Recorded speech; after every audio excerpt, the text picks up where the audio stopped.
Hello again, wrestling fans. This is Tom Colohue. A brief apology for the wet hair. I am British, our weather is terrible.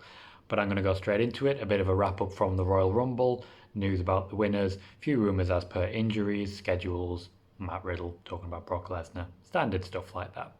I'll go straight into it. Here we go. Charlotte Flair won the Women's Royal Rumble.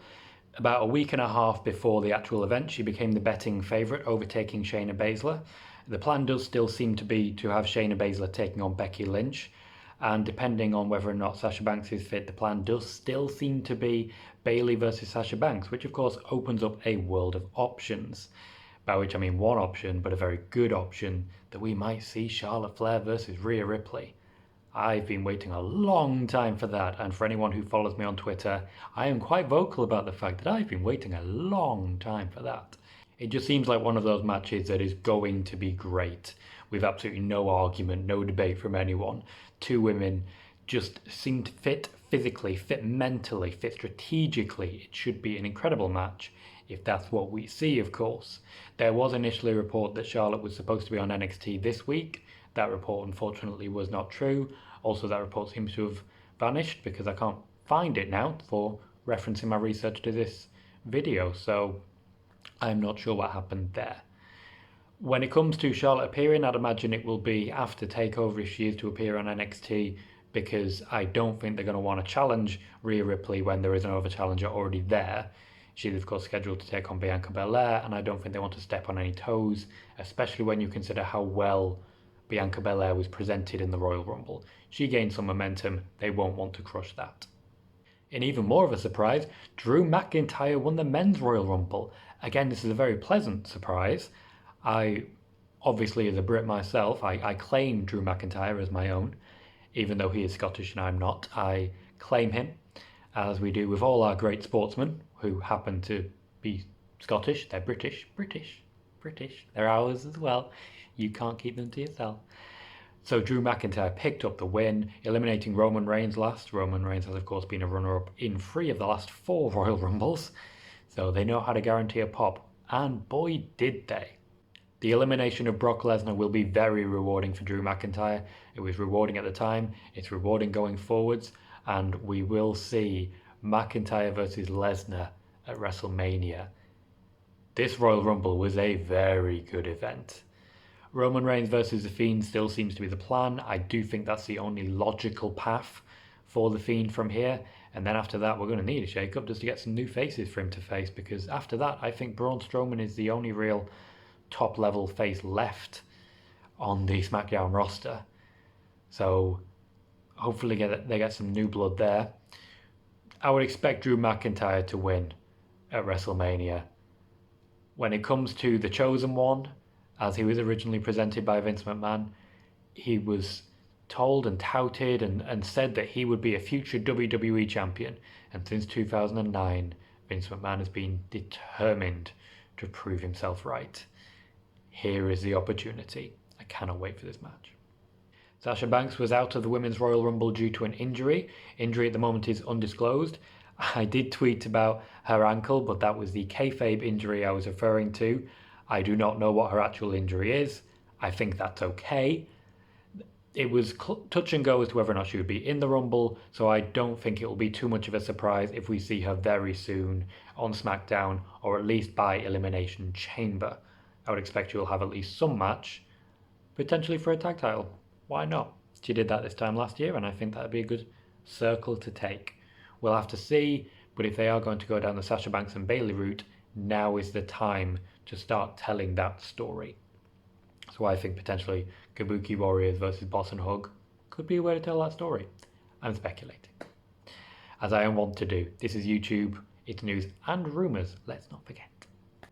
AJ Styles also picked up an injury in the Rumble, a shoulder injury, which means that it's very touch and go as to how long he's expected to be out. If we remember, Finn Balor was out for quite a long time.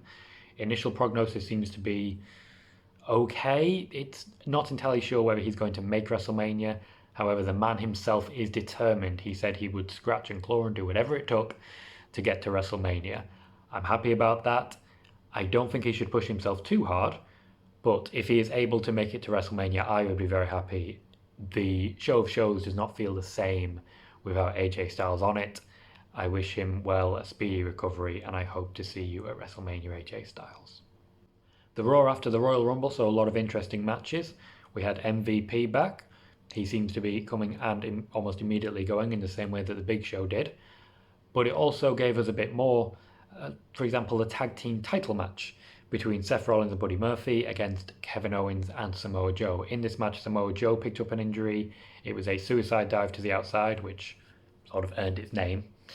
He took a hard drop, hit in the face, and the rumour is a suspected concussion. Now, this is very similar to what happened to Alexander Wolf in that he was taken to the outside, checked on. When it came to it, it was a break from TV, so he was able to be checked without scrutiny. And then when we came back from break, he was being forced to the back. Samoa Joe has a history of being forced to the back or removed from a match, picking up an injury, bleeding a lot, sort of the match stopping and starting. He wants a fight and he's willing to throw down with some referees to do that. But for his own sake, I think it was the right move to take him out of the match. I'm not sure we'll see him immediately back, even though, to my knowledge, he is fine and will probably be cleared very soon. But they are going to be very thorough with him. They're going to make sure he is okay. And storyline-wise, they don't need him immediately. They can tell a story about Kevin Owens being isolated. We'll learn more in the coming days. Alexander Wolf, of course, made it clear on Twitter that he was fine almost immediately. Samoa Joe, to my knowledge, not that person. He's unlikely to immediately make that apparent. He'll settle back, let kayfabe play out, see what happens, and I'm sure we'll be seeing him very soon. Reports have been made about the return of Edge and how long we are expected to see him and how many matches he's expected to be involved in. There is a brief dispute between a couple of prominent journalists as to what the schedule actually is, but there have been confirmations more leaning towards the side of 25 appearances and 5 matches. Now, this could be, one of them would be the Royal Rumble, because obviously he signed his contract before that event. So we would expect it for Mania, where he has a storyline built in with Randy Orton, because Edge is a madman. And potentially we'll see him in Saudi Arabia, so it will probably be big shows like that. He'll work similarly to Brock Lesnar. I hope we don't see him against Brock Lesnar. But I wouldn't be too surprised if we saw Edge appear at some of the smaller shows. I would be remiss if I didn't say I hope to see him at TLC. That is his event as much as anyone's. And when it comes to these things, you know you have Brock Lesnar filling up the card a little bit on the big shows, so I think Edge could give a lot back. It's only right that he gets his shot at WrestleMania. I would be disappointed if it was Royal Rumble, WrestleMania and Saudi. I would be disappointed, got to admit. But if that's what's best for him, that's what's best for him. Finally, a brief touch on what happened with Matt Riddle. The idea that Matt Riddle is being punished, he isn't. He just plain isn't. If Matt Riddle was going to be punished, he would have been removed from the Royal Rumble match. He went out at the number that he was allocated. It was before, the allocation was before any altercation as it may be, because the numbers were assigned previous to that event, and of course the rehearsal took on before that event. So when it comes to that, yes, Brock would have been involved in that, but I think it is very clear that Brock does not intend to work with Matt Riddle. I will attempt to find out more as to what the likelihood of that actually is going forwards, but by and large, if Brock doesn't want to work with you, Brock will not work with you. There are a number of people Brock has wanted to work with, but the original plan for this year's Royal Rumble was to have Brock in a championship match. He sort of ran out of opponents, and also sort of didn't want to have any more new opponents. That's all I've got for you when it comes to the news and rumours.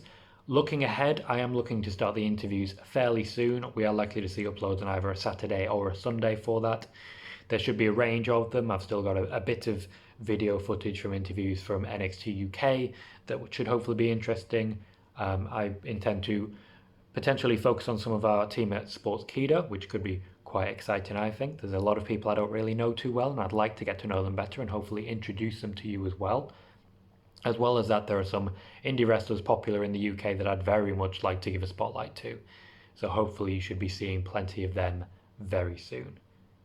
In the meantime, if you want to check out my work and my reports go on Sportskeeda.